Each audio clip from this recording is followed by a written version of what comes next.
ಪಟ್ಟಣದ ಶ್ರೀ ಜಗದ್ಗುರು ರೇವಣಸಿದ್ದೇಶ್ವರ ದೇವಸ್ಥಾನ ಟ್ರಸ್ಟ್ ಶ್ರೀ 1008 ಜಗದ್ಗುರು ಕೇದಾರ ವೈರಾಗ್ಯ ಸಿಂಹಾಸನಾಧೀಶ್ವರ ರಾವಲ ಪದವಿ ವಿಭೂಷಿತ ಶಂಕರಲಿಂಗ ಶಿವಾಚಾರ್ಯ ಭಗವತ್ಪಾದರರು ಕೇದಾರ ಮಹಾಪೀಠ ಸನ್ನಿಧಿಯವರ ಪಾವನ ಸಾನ್ನಿಧ್ಯದಲ್ಲಿ ಜರುಗಿದಂಥ ಶ್ರೀ ಜಗದ್ಗುರು ರೇವಣಸಿದ್ದೇಶ್ವರರ ದ್ವಿತೀಯ ವರ್ಷದ ರಥೋತ್ಸವ ಹಾಗೂ ಜಾತ್ರಾ ಮಹೋತ್ಸವ ಅಂಗವಾಗಿ ಏರ್ಪಡಿಸಿದ್ದ ಅಡ್ಡಪಲ್ಲಕ್ಕಿ ಉತ್ಸವ, ಇಷ್ಟಲಿಂಗ ಮಹಾಪೂಜೆ ಹಾಗೂ ಧರ್ಮಸಭೆ ಕಾರ್ಯಕ್ರಮದಲ್ಲಿ ಮಾನ್ಯ ಮಾಜಿ ಸಚಿವರಾದ ಸನ್ಮಾನ್ಯ ಶ್ರೀ ರಾಜಶೇಖರ್ ಬಿ ಪಾಟೀಲ್ ರವರು ಭಾಗಿಯಾಗಿ ಪೂಜ್ಯರ ಸಮ್ಮುಖದಲ್ಲಿ ದೀಪ ಬೆಳಗಿಸುವ ಮುಖಾಂತರ ಕಾರ್ಯಕ್ರಮಕ್ಕೆ ಚಾಲನೆ ನೀಡಿ ವೇದಿಕೆಯನ್ನು ಉದ್ದೇಶಿಸಿ ಮಾತನಾಡಿದರು.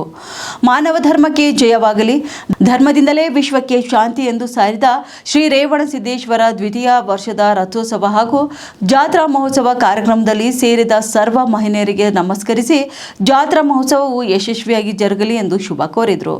ಇಂದಿನ ಒತ್ತಡದ ಬದುಕಿನಲ್ಲಿ ಎಲ್ಲರಲ್ಲಿಯೂ ಕೂಡ ಸಂಸ್ಕೃತಿ ಸಂಸ್ಕಾರ ಮರೆಮಾಸ್ತಿದೆ. ಹೀಗಾಗಿ ಎಲ್ಲರೂ ಕೂಡ ಜಾಗೃತರಾಗಿ ನಮ್ಮ ಮಕ್ಕಳಿಗೆ ಗುಣಮಟ್ಟ ಶಿಕ್ಷಣ ಹಾಗೂ ಉತ್ತಮ ಸಂಸ್ಕಾರ ನೀಡುವ ಮೂಲಕ ಅವರ ಭವಿಷ್ಯದ ನಿರ್ಮಾಣಕ್ಕೆ ಶ್ರಮಿಸಬೇಕು ಎಂದು ತಿಳಿಸಿದರು. ಇನ್ನು ಚುಟುಗುಪ್ಪ ಪಟ್ಟಣದ ಸಮಗ್ರ ಅಭಿವೃದ್ಧಿಗೆ ಹಿಂದಿನಿಂದಲೂ ಸಹಕಾರ ನೀಡುತ್ತಾ ಬಂದಿದ್ದೇನೆ. ಮುಂದೆಯೂ ಕೂಡ ಪಟ್ಟಣದ ಸರ್ವಾಂಗೀಣ ಅಭಿವೃದ್ಧಿಗೆ ಪೂರಕವಾಗಿ ಸಹಕಾರ ನೀಡಲಾಗುವುದೆಂದು ಭರವಸೆ ನೀಡಿ ಪೂಜ್ಯರ ಆಶೀರ್ವಚನ ಆಲಿಸಿದರು.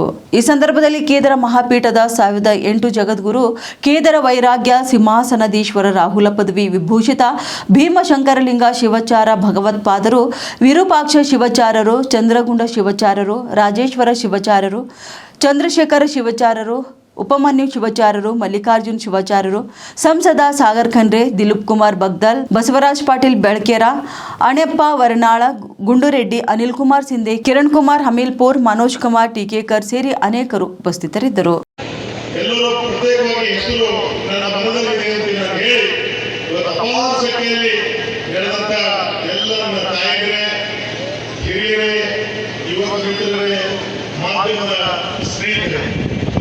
ನಿಜವಾಗ್ಲೂ ಬಹಳ ಸಂತೋಷ ಅನಿಸ್ತಾ ಇದೆ. ಈ ಒಂದು ಜಾತ್ರಾ ಮಹೋತ್ಸವ ಬಹಳ ಅದ್ದೂರಿಯಾಗಿ ಮಾನ್ಯ ಅಧ್ಯಕ್ಷರು ಈಗಾಗಲೇ ಹೇಳಿದ್ರು,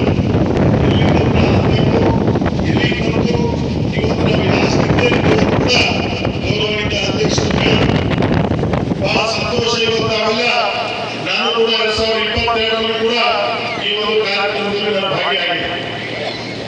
ಇವತ್ತೇನು ಜಗತ್ತುಗಳು ಆಗಮನ ಆಗಿದೆ, ತಾವೆಲ್ಲ ಅಡ್ಡಪಾಲಕಿ ಉತ್ಸವ ಕಾರ್ಯಕ್ರಮ ಕೂಡ ಬಹಳ ಸಂತೋಷದಿಂದ ತಾವೆಲ್ಲ ತಾಯಂದಿರು ಕೂಡ ಮಾಡಿದ್ರು. ಇವತ್ತೇನು ಜಗತ್ತುಗಳ ಬಂದು ಒಂದು ನಮಗೆಲ್ಲ ಸಂದೇಶ ಕೊಡಬೇಕು, ನಮಗೆಲ್ಲ ಆಶೀರ್ವಾದ ಮಾಡಬೇಕು ಅಂತ ಅಲ್ಲಿ ಇಲ್ಲಿ ಬಂದಿದೆ. ತಾವು ಹಿಂದಿನ ಸಮಯದಲ್ಲಿ ತಾವೆಲ್ಲ ನೋಡಿರ್ಬೋದು, ಜಗತ್ತುಗಳ ದರ್ಶನ ಆಗಬೇಕಾಗಿತ್ತು ಅಂದ್ರೆ ಬಹಳ ಕಷ್ಟ ಇತ್ತು. ಇವತ್ತು ಜಗತ್ತುಗಳು ಜಿಲ್ಲೆಗೆ ಪ್ರವಾಸ ಮಾಡ್ತಕ್ಕಂಥದ್ದು, ರಾಜ್ಯದಲ್ಲಿ ಅನೇಕ ಗಡಿ ಭಾಗದಲ್ಲಿ ಕೂಡ ಅವರು ಪ್ರವಾಸ ಮಾಡಿ ಭಕ್ತಾದಿಗಳಿಗೆ ಆಶೀರ್ವಾದ ಮಾಡತಕ್ಕಂಥದ್ದು ಕೂಡ ಪಂಚಪೀಠ ಜಗತ್ತುಗಳು ಆಗ್ತಾ ಇದೆ. ಮೊನ್ನೆ ಕೂಡ ತಾವು ನೋಡಿದ್ರಿ, ಬಸವ ಕಲ್ಯಾಣದಲ್ಲಿ ದಸರಾ ದರ್ಬಾರ್ ಕೂಡ ಆಯ್ತು. ದಸರಾ ದರ್ಬಾರ್ ಆಗ್ಬೇಕಾದ್ರೂ ಕೂಡ ಅನೇಕ ಏನ್ ಮಾಡಬೇಕು, ಯಾವ ರೀತಿ ಮಾಡಬೇಕು, ಏನಾಗಬೇಕು ಅನ್ನೋದು ನಮ್ಮ ರಾಜೇಶ್ವರ ಶ್ರೀಗಳಿಂದ ಸಾಕಷ್ಟು ಅದರಲ್ಲಿ ಕೂಡ ಆಯ್ತು. ಇವತ್ತು ವಿಶೇಷವಾಗಿ ನಮ್ಮ ಕೇದಾರ ಜಗತ್ತುಗಳ ಬಗ್ಗೆ ಹೇಳಬೇಕಾಗಿತ್ತು ಅಂತಂದ್ರೆ, ಒಂದು ಸಮಸ್ಯೆ ಏನಾಯಿತು ಬೆಂಗಳೂರಲ್ಲಿ ಅಂದ್ರೆ, ನಾನು ಈ ಭಾಗದ ಶಾಸಕರಾಗಿ ಬೆಂಗಳೂರಿನಿಂದ ನಮ್ಮ ಮನೆಯಲ್ಲಿ ಜಗತ್ತುಗಳು ಅವ್ರು ರೋಡಿಗೆ ಬಂದು ಮುಖ್ಯಮಂತ್ರಿಗಳ ಮನೆ ಅಂದ್ರೆ ಅವ್ರು ಕೂಗಿದಾರ. ಯಾಕಂದ್ರೆ ಜೌರಿಯಲ್ಲಿ ಅಡ್ಡಪಾಲಕಿ ಉತ್ಸವ ಮಾಡಬೇಕಾಗಿತ್ತು. ಅಲ್ಲೇನೋ ಸರ್ಕಾರ ಸ್ವಲ್ಪ ಅಡ್ಡಪಾಲಕಿ ಉತ್ಸವ ಬೇಡ, ಅಲ್ಲಿರ್ತಕ್ಕಂಥ ಜನ ಎರಡು ಸ್ವಲ್ಪ ಇದು ಮಾಡಿದಾಗ ಸಾಕಷ್ಟು ಬೇಜಾರು ಮಾಡ್ಕೊಂಡು ಜಗತ್ತುಗಳು ಬಂದು ರೋಡಿಗೆ ಕೂತಿದ್ದಾರೆ. ನಾನು ಟಿವಿಯಲ್ಲಿ ನೋಡ್ತಾ ಇದ್ದೆ, ಜಗತ್ತುಗಳು ಯಾರು ರೋಡಿಗೆ ಕೂತಿದಾರ, ಯಾಕಂದ್ರೆ ಸಮಾಜದ ಅಭಿಮಾನ. ನಾನು ಹೋಗಿದಾಗ ಜಗತ್ತುಗಳು ರೋಡಿಗೆ ಕೂತಿದಾರ ಅಂದ್ರೆ ಮನೆಯಿಂದ ಸೀದಾ ನಾವು ಎಲ್ಲಿ ಕೂತಿದ್ರು ಹೋದ ಜಗತ್ತುಗಳು ಅಪ್ಪ ಜಗತ್ತುಗಳೇ ಯಾಕೆ ಹೇಗಾಗಿದೆ ಅಂತ ಹೇಳೋರು ಇಲ್ಲ, ಇಲ್ಲಿ ಮುಖ್ಯಮಂತ್ರಿಗಳು ಬರಬೇಕು, ಅದ್ರ ಬಗ್ಗೆ ಹೇಳಬೇಕು, ಅವ್ರು ಹೋಗ್ಬೇಕು. ಆಮೇಲೆ ನಾನು ಮುಖ್ಯಮಂತ್ರಿ ಹೋದ, ಮುಖ್ಯಮಂತ್ರಿ ಹೇಳೋರು ಇಲ್ಲಪ್ಪ ರಾಜಶೇಖರ್ ಅವರಿಗೆ ಜಗತ್ತುಗಳು ಇಲ್ಲಿ ಕರ್ಕೋಪ್ಪ, ನಾವೆಲ್ಲ ಮಾತಾಡಿ ಮಾಡೋಣ. ಆಮೇಲೆ ಜಗತ್ತುಗಳೇ ಹೇಳೋರು, ಏ ನಾನೇ ಹೇಳ್ತಾ ಇದ್ದೀನಿ ಕೇಳು,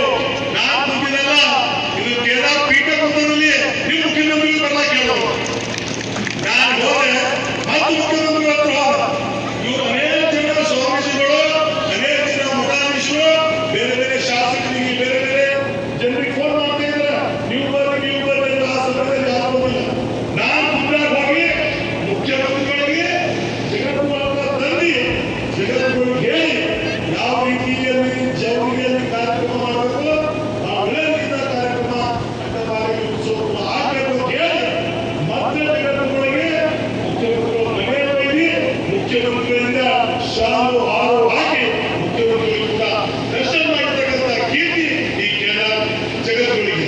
ಇವತ್ತು ಯಾಕೆ ಹೇಳ್ತಾ ಇದ್ದೀನಿ ಅಂದ್ರೆ ಇವತ್ತು ಈ ಗಡಿ ಭಾಗದಲ್ಲಿ ಬಸವನಗುಡಿಯಲ್ಲಿ ಕೂಡ ಈ ಒಂದು ಉತ್ಸವ ಆಗಬೇಕಾದ್ರೆ ಅನೇಕ ಕಷ್ಟಗಳು ಬಂದು ಅಡ್ಡಪಾಣಿಗೆ ಹಾಕೋದು ಇದು ಹಾಕೋದು ಇದೆ. ಅದ್ರ ಮಧ್ಯದಲ್ಲಿ ಕೂಡ ನಾವು ಆ ಕಡೆ ಸಮಾಧಾನ